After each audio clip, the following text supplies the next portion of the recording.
Good day everyone, this is Mark Anthony Balangueres from BPED 2D. For this video, I am going to give you the overview of the history of basketball. So first, let us know what is basketball. Basketball is a popular sport in Philippines and it has two teams with 5 members that dwell in each other and they aim to score and toss the ball or shoot the ball in the opponent goals rings, and at that point they're going to make points in shooting the ball at the opponent ring.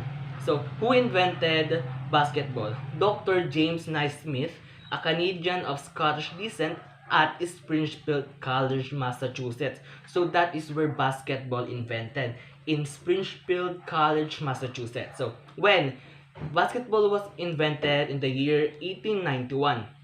So why basketball is invented? So it was invented to provide an indoor activity for trainees and YMCA leaders. So how? When basketball was first played, pitch baskets were nailed up at the end of gymnasium served as the goal. So the first ring used in basketball was a pitch basket, and the first ball used in basketball was a soccer ball. So in jersey or the uniform used in basketball, the short is there is no proper uniform for the basketball at that time. So basketball was introduced to the Philippines during the American colonial period with the first American teachers. So American teachers taught the Filipinos the game or the sport basketball.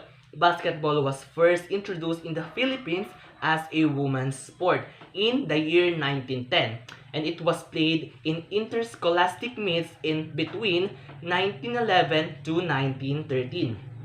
So, the first men's national team in the Philippines was first organized in the year 1910 and won the first Far Eastern Championship games in the year 1913. So, the National Collegiate Athletic Associations or NCAA, that is the popular one of the popular association, had basketball as its main sport in the year 1924. So 1936 naman, Philippines became a member of FIBA through Basketball Associations of the Philippines.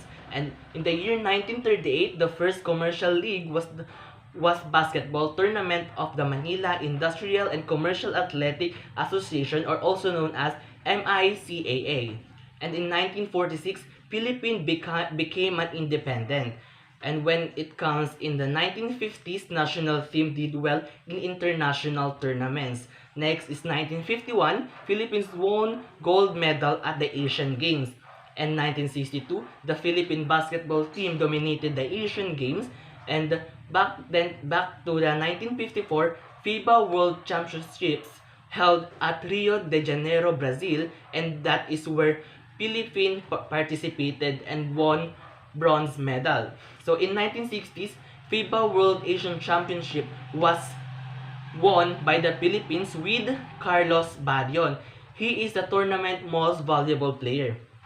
And on the third FIBA World Championship, Philippines should be or must be would be the host in that World Championship. But it was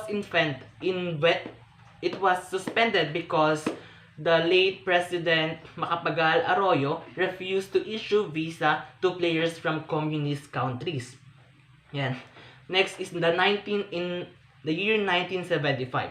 The commercial league model pioneered by the MICAA continued with the Philippine Basketball Association or the PBA.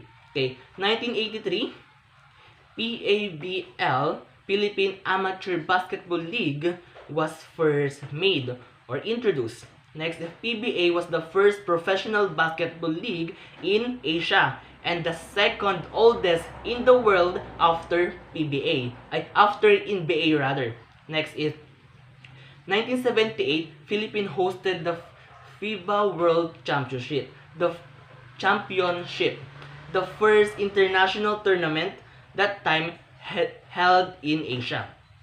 And on the previous year, which is 2007, Samahang Basketball ng Pilipinas became the newly recognized national basketball body for the Philippines by FIBA. So that is all for this video. Thank you and God bless.